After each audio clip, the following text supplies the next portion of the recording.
Senator साहब, आप senator बने तो उस वक्त जब मेरी और आपकी गुफ्तगू हुई थी, हम तो बड़े खुश थे कि आप आ रहे हैं Islamabad. You were not really looking forward to it, उसकी एक बड़ी वजह खाने भी थे। देखिए जी, मैं मान ऐसे ही लाइटली मैं कहता हूँ दोस्तों को कि देखो यार, मेरा ईमान ये है कि आदमी हैजे से मर जाए, फाके से नहीं मरना चाहिए। तो खाना जो है ना भाई, अ, खाना जो है मेरा सबसे पहले ही शायद इश्क है, तो और वो रहेगा। जायका नहीं कराची का मिलता। खाना यहाँ तो सेटल तो अभी तक उस मामले जहाँ में नहीं हो कराची पाया। वाले हैं ना, वहाँ जायका मिल जाता है। मैं 3 ऐसे शहरों में रहा हूँ, 2 ऐसे शहरों में कराची के अलावा, जहाँ कराची वाले बहुत बड़ी तादाद में मौजूद हैं। यानी एक दुबई में, एक अमेरिका में, ह्यूस्टन में। बेहतरीन आपको कराची का जायका मिल जाता है। लाहौर में, इस्लामाबाद में नहीं मिलता, बड़ी मुश्किल हो जाती है। तो करते क्या हैं आप वहाँ से? मैं कुछ, कभी तो वालदा कुछ भिजवा देती हैं मुझे, वो आ जाता है। लेकिन यहाँ बस गुजारा होता है। यहाँ कढ़ाइयाँ बहुत अच्छी मिलती हैं, यहाँ बाज़ दाल अच्छी मिलती है।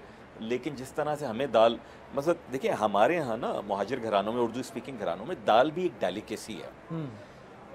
दीगर कल्चर्स में मैंने दाल को उस तरह सेलिब्रेट होते हुए नहीं देखा जिस तरह हमारे यहाँ होती है। हम माश की दाल अलग से, फरेरी दाल अलग से, और सब दालें अलग से, तो मुख्तलिफ हमारे यहाँ हैं।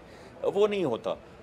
गोश्त अच्छा मिलता है यहाँ पर, बट हम जो है वो हर तरह की सब्ज़ी डालते हैं। शोरबे वाला सालन बनाते हैं। हमारे जो शोरबे वाले सालन हैं वो दही में बनते हैं। अच्छा। पंजाब में, इस्लामाबाद में वो टमाटर में बनते हैं। हाँ। तो मुझे ये बड़ी मुश्किल हो जाती है, और मैं बहुत पर्टिकुलर हूँ। मेरी अम्मा ने मुझे ट्रेन ऐसा किया है कि मैं हल्दी ज़्यादा हो गई या अदरक लहसुन ऊपर नीचे है, मैं ये बता देता हूँ। अच्छा, तो दुबई में भी जब आप थे एग्जाइल में, तो अम्मी भिजवाती थी जी, आपके अम्मी पास भिजवा खाना? दी थी। पीआई की फ़्लाइट आ रही होती थी और बकेट भर के जो है ना, टिन पैक, कौरमे, आलू गोश्त, कीमा, भिंडी गोश्त। भिंडी गोश्त तो हमारे दोस्त मजाक उड़ाते हैं कि यार ये शोरबे वाली कौन सी चीज़ होती है, बट हमारे यहाँ बहुत रग़बत से खाई जाती है। और वो बचपन से हर आदमी को अपनी वालदा के हाथ का खाना ही पसंद अच्छा, होता है। भिंडी शोरबे में बनती है जी, आपके? हमारे यहाँ जी दही में सालन बनता है वो, एंड इट इज़ अमेजिंग। मैं कभी, अगर आप नाक और आंख बंद करके खाना चाहें तो मैं आपको ट्राई करूंगा। खाने के बाद आपको अंदाज़ा होगा कि वो कितनी लॉजेस में कुछ दोस्तों से पता चला है कि अब आप खाना बनाना भी शुरू हो गए? जी, मैंने ये कोविड में आदिल भाई जो है ना शुरू किया। और अच्छा, डाइट का मुझे दौरा पड़ा हुआ था, मैं कीटो डाइट कर रहा था और मैं फीके सीठे खाने खा खा के तंग आ गया था। तो बस मैंने खुद ही फिर जो है, और कोविड भी था, लॉकडाउन जो था, तो मैं कढ़ाई बना लेता हूँ चिकन की ठीक ठाक। मेरी वालदा कहती हैं अब तुम ही बनाओगे।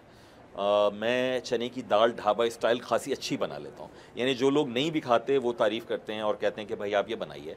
बारबेक्यू मुनासिब कर लेता हूँ। फिर अभी मैंने पहली ट्राई की है, और that was a good one. वो थी बिहारी कबाब पे। बिहारी कबाब हमारे यहाँ कहते हैं कि बिहारी कबाब वो अच्छे होते हैं जिन्हें पोपला खा मुँह से खा ले, यानी जिसके दांत भी नहीं है वो खा ले। तो कमोबेश वैसे बने थे, पसंदों पे बने थे। अब पसंदें तो यहाँ मिलती नहीं, किसी से पूछो भाई कसाई से कि भाई पसंदे, वो क्या है, ये क्या है? वो कहें ये क्या चीज़ है। तो ये मेरे लिए बड़ी मुश्किल है खाने की। अल्लाह करे कि इस्लामाबाद में कोई कराची की बिरयानी, नहारी, हलीम वगैरह मिलने शुरू हो जाएं तो हम लोगों के मसाइल आसान हो वैसे जाएंगे। एक चीज़ कॉमन MQM के जो पॉलिटिशियंस हैं उनमें ये भी हैं, बल्कि आपके कायद बड़े अच्छी हलीम बनाते थे। ना, बाकी आपके MQM के दोस्त कौन कौन अच्छी अच्छी चीज़ें बना लेते हैं? बातें सब बहुत अच्छी बनाते हैं एमकेएम वाले, ये इसमें मास्टर हैं। नमक मिर्च पूरा होगा उसमें, मसाले वसाले पूरे होंगे। बाकी मैंने पका हुआ किसी का नहीं खाया, लेकिन ज़्यादातर लोगों को अंडरग्राउंड रहना पड़ा, कभी कहाँ है कभी कहाँ।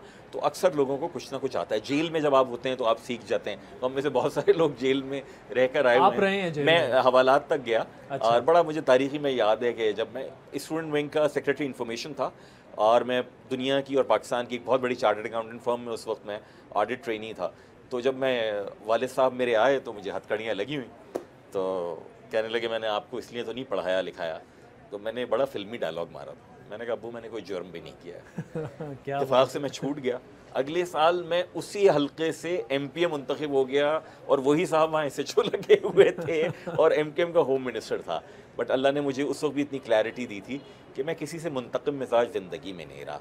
मैं अपने मामलात अल्लाह पे छोड़ने का आती हूँ। कोई बहुत मुत्तकी परहेज़गार आदमी नहीं हूँ, लेकिन इस मामलात में अल्लाह ताला को पता है कि मैंने किसी के साथ जानते बूझते ज़्यादती नहीं की, इसलिए सुकून की नींद सोता हूँ।